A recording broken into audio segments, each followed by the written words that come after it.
Back, folks. Well, some Democrats are now predicting a free ride on the road to November, at least when it comes to the Senate, hoping the win for the Tea Party favorite, Christine O'Donnell, in Delaware might cost Republicans their chance for winning back the Senate. But our next guest is suggesting that the orders for champagne may be a little premature. Richard Socarides is the former special assistant to President Bill Clinton. Of all people, you, Richard, a Democrat, with a warning to the Democrats not to get too excited over Christine O'Donnell's win. That bucks the wisdom today, which is this is a great thing for Democrats because she can't beat the Democrat in that state, whereas the other guy, Castle, could have. Yeah, well, I think it's too soon to celebrate for anybody because this is such a volatile year, and we see what happened in this primary election. There was such excitement behind Christine O'Donnell.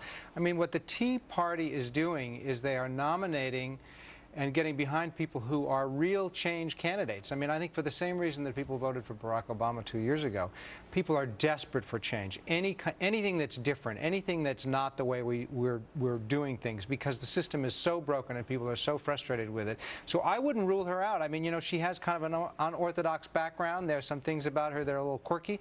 I thought last night and today she looked pretty good. She looked great on the morning shows, you know.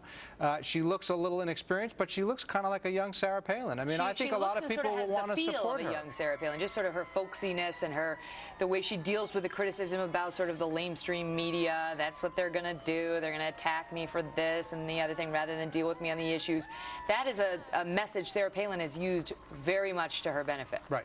Now Chris Coons, who she has to run against now, is a very experienced candidate. He's a moderate. People like him in Delaware. I mean, so, you know, he's going to be tough to beat. But I think it's such a volatile year. I think we as Democrats, you know, would not be smart to take anything for granted. I think that the Tea Party activists are being given a lot of credit. I mean, on one level, I'm a little envious because I wish the Democrats were nominating people to run as Democrats who were such real fundamental change candidates. I mean, if you look, I thought one of the most interesting things is the New York Times about 10 days ago when they put out endorsements for the state legislative races in New York State, said that in the New York State Assembly, the thing to do in the primary was to vote for anybody who wasn't an incumbent. The New York Times, like the most serious newspaper in the country, they said, well, go ahead and vote for anybody who's not the incumbent. Yeah. Well, I was going to ask you if that's an advantage for her here because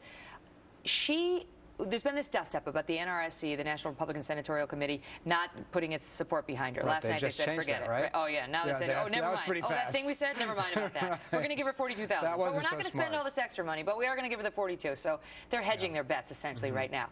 But might that inure to her benefit? Because to me, it seems like the Tea Party loves nothing more than to buck the establishment, whether it's the GOP or the Democrats. The message they're trying to tell to Washington is, you don't own us. Yeah, we don't do what you want us to do just because you command it. Absolutely. This was a gift from them. I mean, you know, look at the guy she was running against. Castle had perhaps the worst resume possible in this kind of environment. I mean, he was a Rockefeller Republican who had been elected all these times.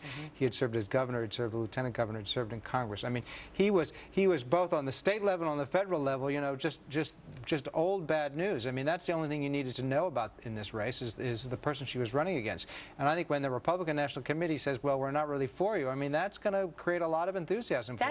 That's the odd thing. It could help her. Yeah. Now, it's going to be a very mixed blessing, all this Tea Party stuff for the Republicans, because on the one hand, it's going to create a lot of excitement for Republican candidates. But on the other hand, it is definitely going to move the Republican Party and their candidates to the right. Well, that's the thing, because Delaware is not a red state, right? So our moderates, our independents in Delaware. Now, listen, you don't have to think it's extreme, her views, but the question you have to ask yourself is whether moderates and independents in Delaware are going to support somebody with Christine O'Donnell's views on, for example, abstinence and no masturbation. I know this is a weird thing to be talking about in the context of a campaign, but this is already the narrative unfolding about her. You know, they're trying to say she's like a crazy Christian writer, and that message sometimes resonates with people who are more to the middle. And the smart thing for her to do now is to run on a platform of throw the bums out. That's the only kind of thing she should be talking about. She should knock out all this other kind of, you know, fringy right-wing stuff, all this stuff about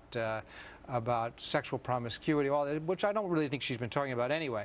But that's the thing, is that she raised it in the past, but years ago. Years ago, and I think, you know, to a certain extent she was, you know, she's a young person now, but some of this stuff happened, you know, a decade or so ago. I mean, I think people are allowed to, like, sort of move forward with their views, and if you look at some of the tape they're running against her, that stuff they were running on Rachel Maddow, I mean, she looks like a teenager when she was talking about that stuff. I mean, So is it's it really a little so bad? unfair. Is it really so bad to believe in abstinence and to believe that porn's bad and to believe that masturbation is a sin?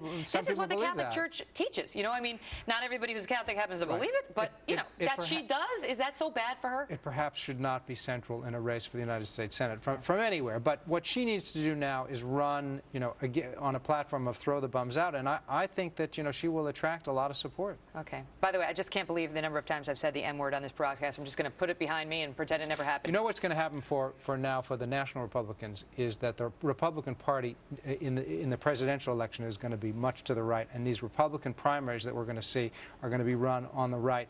And this, in many ways, is good news for President Obama, who's now going to have to run again. When he runs for re-election, he'll probably have to run against someone who is much more right-wing because of the Tea Party. Well, that's what the right wing wanted, because they said we tried somebody who was moderate last time and it didn't work out for us. But right, as we know, be careful what you wish for, right? Carter wanted to run against Bush, and he got Reagan. They were all excited. Jimmy Carter, President Carter, was all excited about running against Ronald Reagan in 1980, yeah. Like you say, you be careful what you wish for. All right, Richard, thank you so much. Good Always to see a pleasure. you. Richard Socarides, everybody. Well, new troubles for the imam behind the proposed mosque near Ground Zero. He's scheduled to